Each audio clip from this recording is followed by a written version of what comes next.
Well, originally I was going to do 4 reviews for this particular episode, but however, some things had to change due to my scheduling conflict with my regular day job.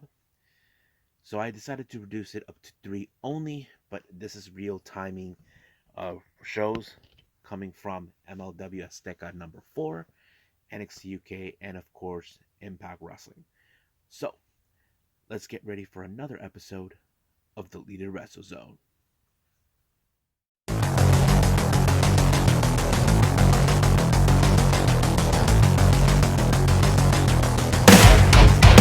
Are you ready? Get up, get up! Get up, get up! Get up, get up! Get up, get up! Get up, get up! Get up, get up!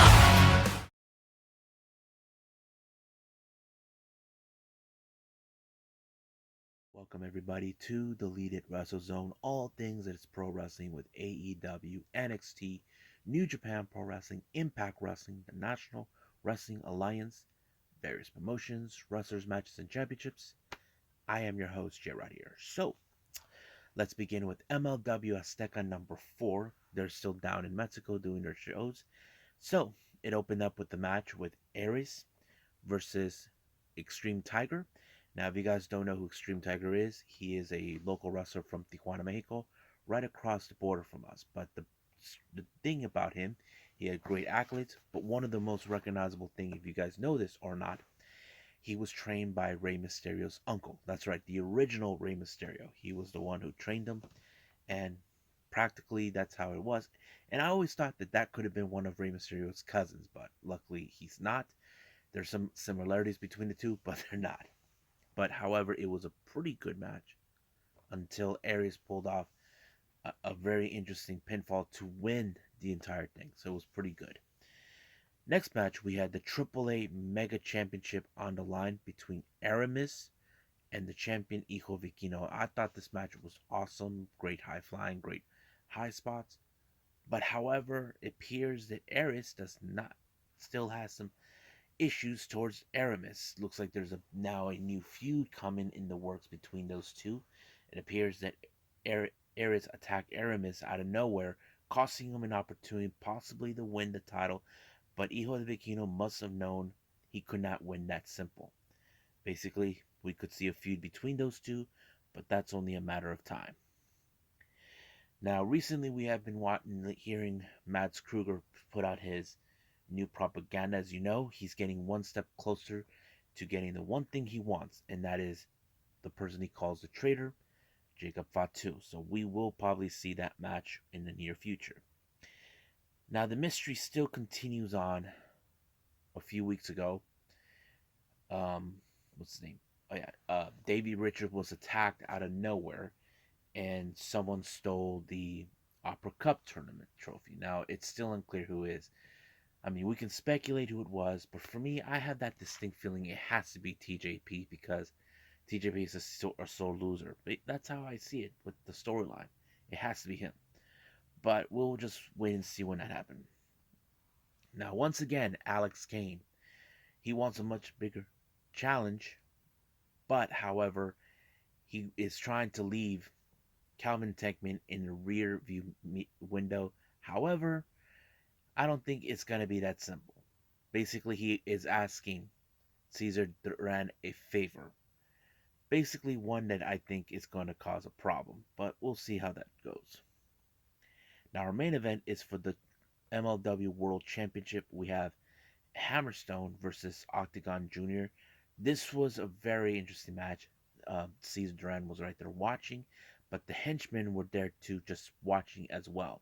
It was a pretty good match, but however, Hammerstone did apply the pendulum, whatever he calls that, onto um, Octagon Jr.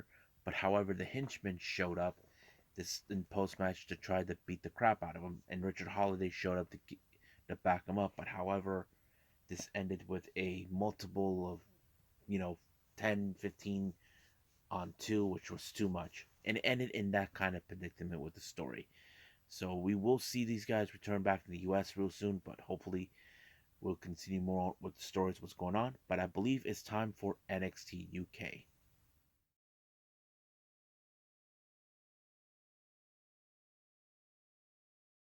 Okay, NXT UK, as you know, we have some interesting matches. We have, of course, the big one, the NXT Championship on the line. Or actually, it's the NXT UK Championship on the line in an empty arena between the Irish Ace, Jordan Devlin, and the Czar, Ilya Dragunov. Now, opening match was none other than the Familia, consisting of Tailman, Rohan Raja, and of course Charlie Dempsey, taking on Gallus, Mark and Joe Coffey, along with Wolfgang. Now, this feud began when apparently the Gallus has been causing nothing but trouble to mostly from Tailman and Rohan Raja. Tailman did criticize them, saying they're not a real family, despite the fact that we look at both Joe and Mark, they're brothers, and Wolfgang was just a guy along for the ride. So that's how he sees them. He believes that Die Familie is the real family. But of course, Charlie Dempsey showed up when he felt disrespected by what's their name, by Gallus, costing him, interrupting him. But it was a pretty good match. But however, it was the biggest upset with Charlie Dempsey applying a submission move on Wolfgang, and it was the biggest upset. But do we think this feud between these two is far from over? I highly doubt this is the end of it, but we'll see more of it.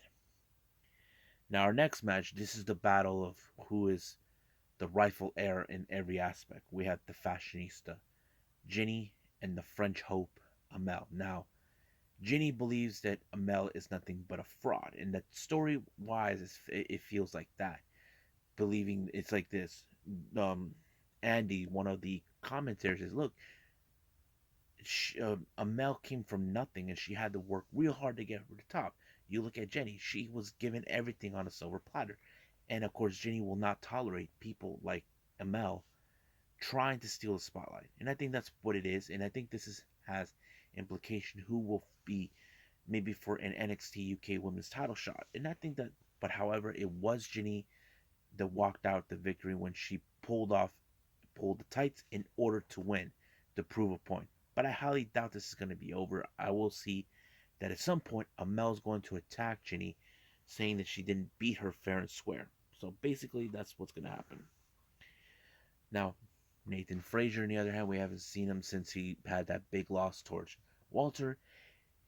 He is taking a great, but however, he was in the locker room where the dressing room of Die Familia celebrating that they won. But of course, Frazier had to speak up his mind towards Die Familia, what he thought of them, despite the fact that they claim that they're a real family, but they're not. Now, our main event is Jordan Devlin versus Ilya Dragunov. Man, that match was great. I have to say it was pretty good. I think this is match of the night for NXT UK. This was a feud between Jordan Devlin, who believes that he is the rightful person to carry the NXT UK Championship. Ilya Dragunov, all he ever done is to do this for his family, his wife, his son.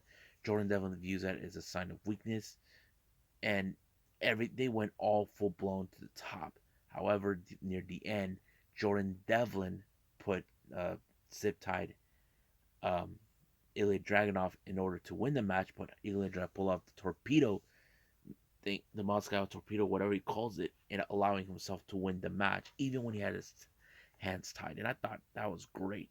So basically, Ilya Dragunov continues to reign supreme. So I think that's pretty much it. Oh, excuse me. I think that's pretty much it what we got with NXT UK, and I believe it's time for Impact Wrestling.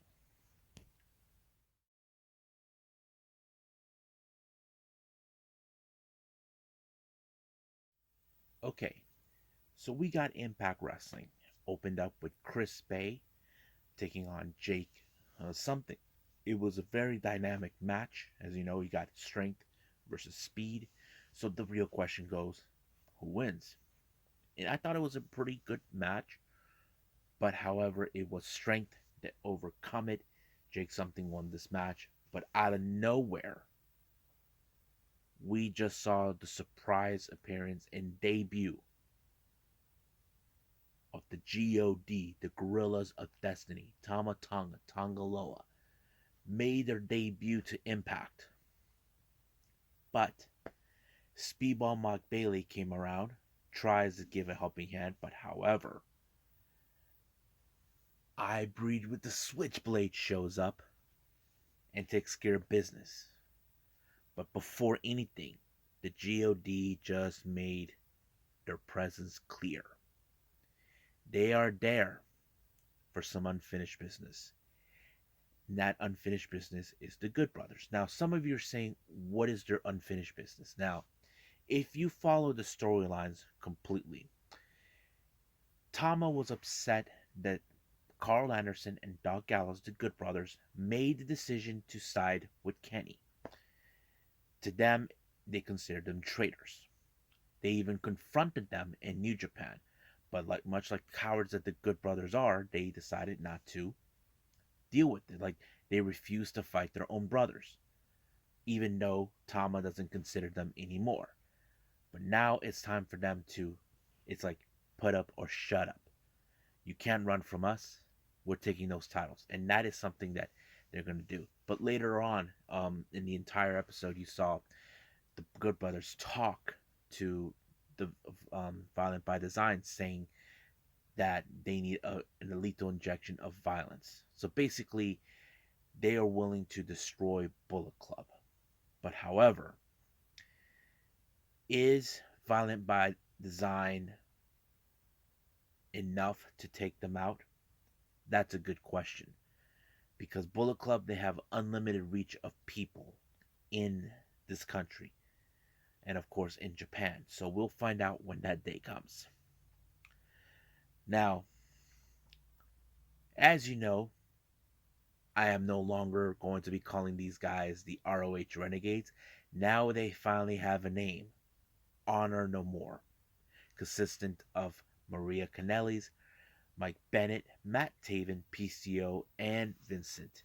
They showed up, but Team Impact are ready to kick some ass. We had Rhino, Josh Alexander, what's his name? Oh, yeah. Rich Swan, Chris Sabin, and I think these guys were ready to kick some butt. But however, Scott D'Amore wasn't going to tolerate them being around. But however, he did stated that they're going to get an opportunity. Basically, okay, you want to be here, then you have to earn it. So basically, he set them up in a match for No Surrender, which is the upcoming pay-per-view, where if no, Honor No More doesn't win, they don't get to be in Impact anymore. If they do win, well, they're gonna have to still be making appearances. Now, originally we were supposed to have, of course, the influence versus the inspiration, but however, Tennille Dashwood was pulled and it was replaced by Caleb, and the Knockouts tag team the titles will be postponed for the time being until something has changed. Basically, it was a very interesting dynamic where we were seeing, of course, where Madison is trying to scout what exactly makes the inspiration who they are, but however, that wasn't enough. It was Jesse McKay that picked up the victory for the inspiration. So it was a pretty good match. It was great. Now, Mike Bailey and Jake Something. They had some unfinished business they had to attend to, and that is, of course, the Bullet Club. Now, Ace Austin and Madman Fulton, I feel like they are full of it. They decided to say that they could have been there, but they wanted to say, how can we challenge the Bullet Club, because they don't make matches. But luckily, Gail Kim took care of that. Basically, there's going to be a 4-on-4. Do I think they're going to prevail? To be honest with you, I don't think so, because Bullet Club, they are different than any other group we've always seen in over the years. But we'll see what happens. Now, last week, we saw this little thing called the Quintessential Diva making her appearance in Impact Wrestling, and when I did not determine who it was, it turned out to be none other than Giselle Shaw. I have to say, Giselle Shaw is a perfect wrestler to be involved in Impact for the Knockouts division, and I think it plays out pretty well. I mean, I've seen what she can do. She's amazing. I feel she's almost in a similar level as Deonna Purrazzo. But if she does go to Impact, there's no doubt in my mind she'll be women knockouts champion sooner than we think. But right now, let's just see how they build up with her. Now, Mickie James, as you know, she only had like 48 hours. Basically, she's going to be heading to the Royal Rumble, representing Impact with the title. She addressed the entire Knockouts division, but as you know, she still has her issues with Deanna saying you're the worst human being, but you are one of the best, number 3 right now. Mickie James is number 2, and Gail Kim is number 1. Deanna wasn't going to tolerate that, but it is what it is. And of course, Chelsea Green says that she would like to, if she wins the match and gets the top, she would like to be the first. But however, the number 1 contender of the Knockouts title, Tasha Steelz, has made her presence knowing that she wants the shot right now. Basically, that's what she believes is going to happen. But of course, it turned into a brawl between Chelsea Green and um, what's her name? Mickie James against Savannah Evans and Tasha Steelz. So that kind of plays out pretty well.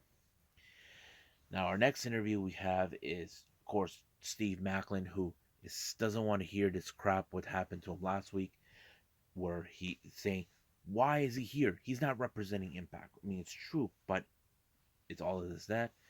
But Jonathan Gresham said, look, let's do this again, but this time no pure rules, no title. So basically, he was okay with the idea.